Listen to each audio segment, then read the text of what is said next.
Hi, welcome back to the Potted Ewok channel. I'm Hal, and today we're playing with lightsabers. I picked up this Hasbro Darksaber from Walmart this weekend on the sheer chance of I walked past it. I have a habit of collecting lightsabers, not actual full working lightsabers with the blades like some people. I just have a collection of hilts, which I think this will go nicely with once we do some modifications to it.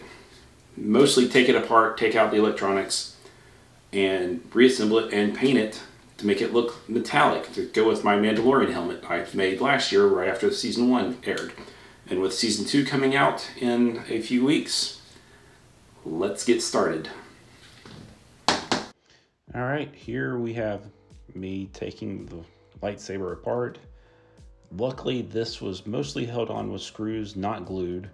I have opened up previous toys and they're glued and it just pretty much destroys them as you take them apart.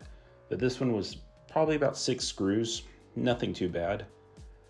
You see me fast forwarding through this part. Pro tip, do not lose the tiny little screws you take out. It can be very detrimental to reassembling the parts.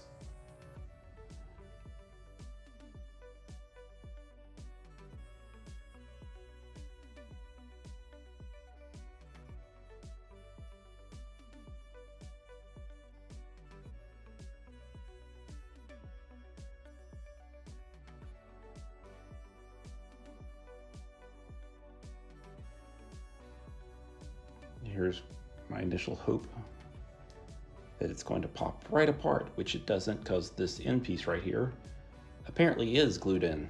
I cannot find a screw located on the outside that would allow me to remove that one bit, which threw all future plans into left field.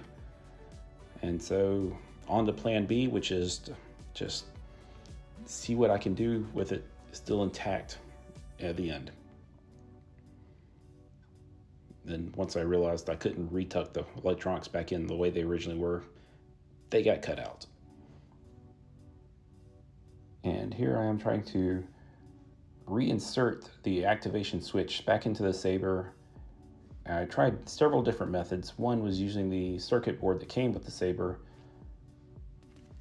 I was not able to get it to sit back into the groove just right so it wouldn't close the body back up. So you'll see me in a minute reach over to the side and grab this little T-piece that fell out from somewhere else inside the saber, and it fit perfectly up under the activation switch. And so I ended up using that, and it only lowered the height of the activation switch a few millimeters, and so it really didn't affect the look of it, but it's not functional. But I didn't build this to be functional. It's a shelf piece.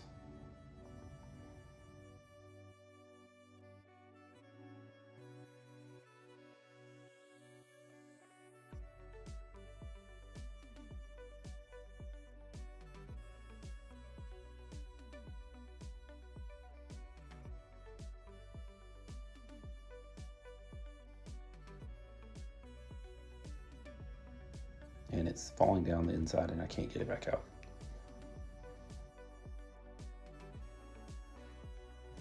There's the T-piece being inserted, and lo and behold, it works.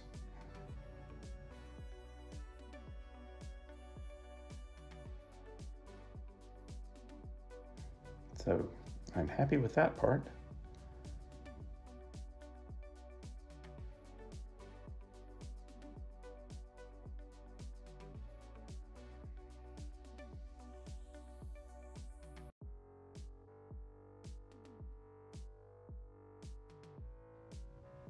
So it's reassembling time with all the little screws I left laying off to the side in the cover plate.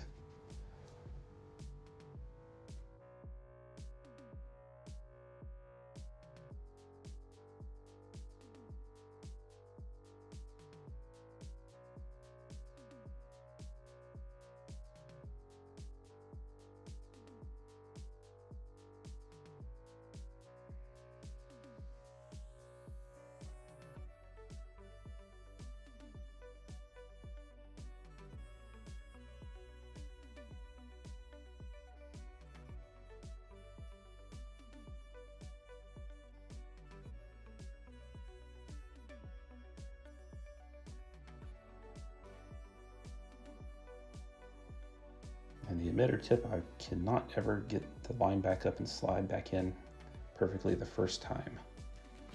I think I had the screws too tight actually on this one, but it slides out perfectly fine, but will not go back in place without a little bit of massaging. And there it goes. Tighten the screws back down to hold it.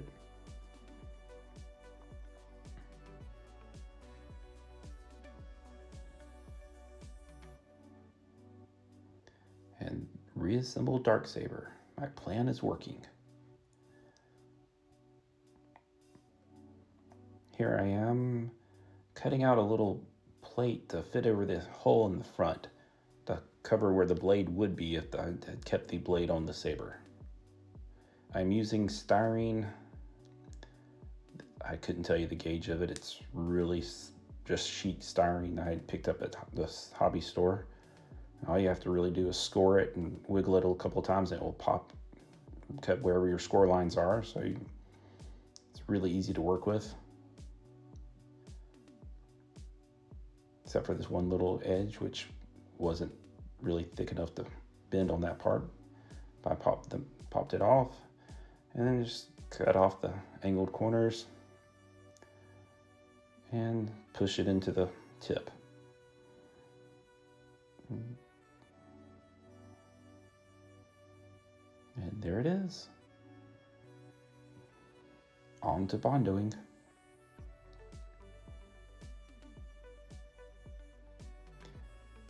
You probably always should do bondoing in a well-ventilated area. Luckily, I was in a well-ventilated area, but the stuff smells, it's bad for you. You probably should wear gloves also, but thanks to the pandemic, you know, rubber gloves are scarce, and I currently do not have any because I can't find them in the stores. So no gloves for me. Just filling in the screw holes and the gap that goes around the battery case.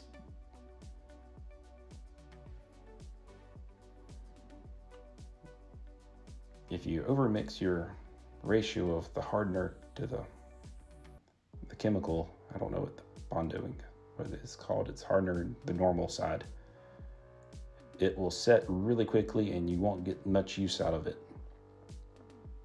And that's what happened. I'd got this little bit spread on and it started to harden up, and so I had to make another little small batch. I didn't want to use too much and just have tons left over and waste what I had. But here comes the second batch, which is, I tried to make just as much as the first time around because I didn't think I had that much to fill back in.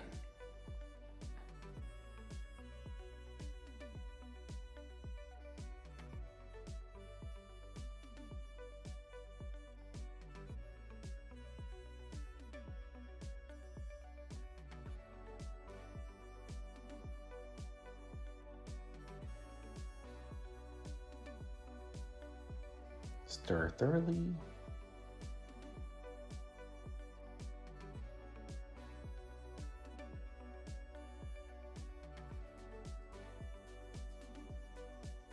And as long as you start trying to scrape off some of the Bondo before it's fully set, it will just come off really nicely.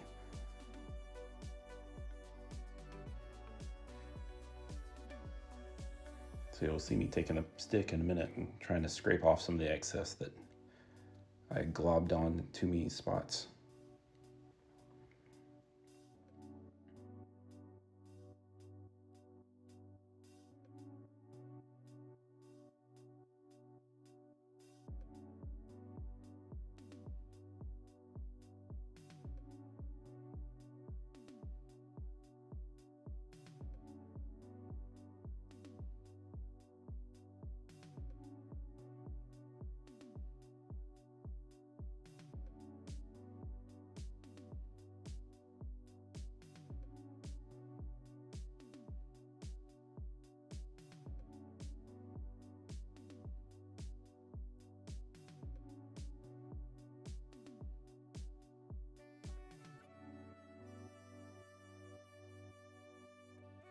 On to outside to sand off the excess Bondo.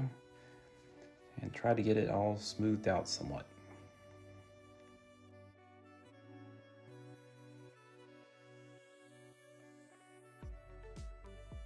Then we primer it. This is just some Rust-Oleum gloss black because I know I'm painting it silver, so it needs a good high gloss coloring. And then onto the all-clad silver paint.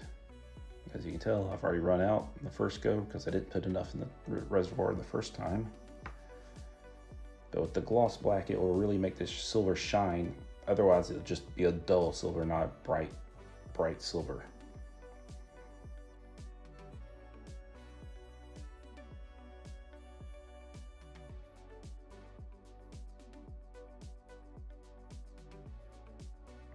Then after we had the body all silvered up there, it's time for taping to draw in the lines for the gunmetal color that highlights the blade. I just used some Tamiya masking tape I have, and with my X-Acto knife trimmed out where it needed to peel off at.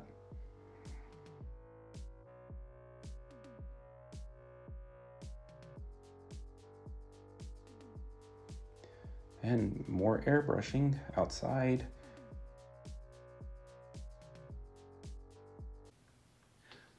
Well, here it is. I finished repainting the Hasbro Darksaber, mostly using all-clad paints and some acrylic gunmetal. Made a cover plate for the tip so hide the hole, but it was relatively simple for, you know, on the shelf display item. Could it have been a little bit better? Probably. I'm still not the best with airbrushing, but I'll get there eventually. Anyways, hope you enjoyed the video. Like, comment, subscribe. Give us a shout out of what you think we should make next sometimes. Got a few more cool things coming up soon. Hope you like it. See you then.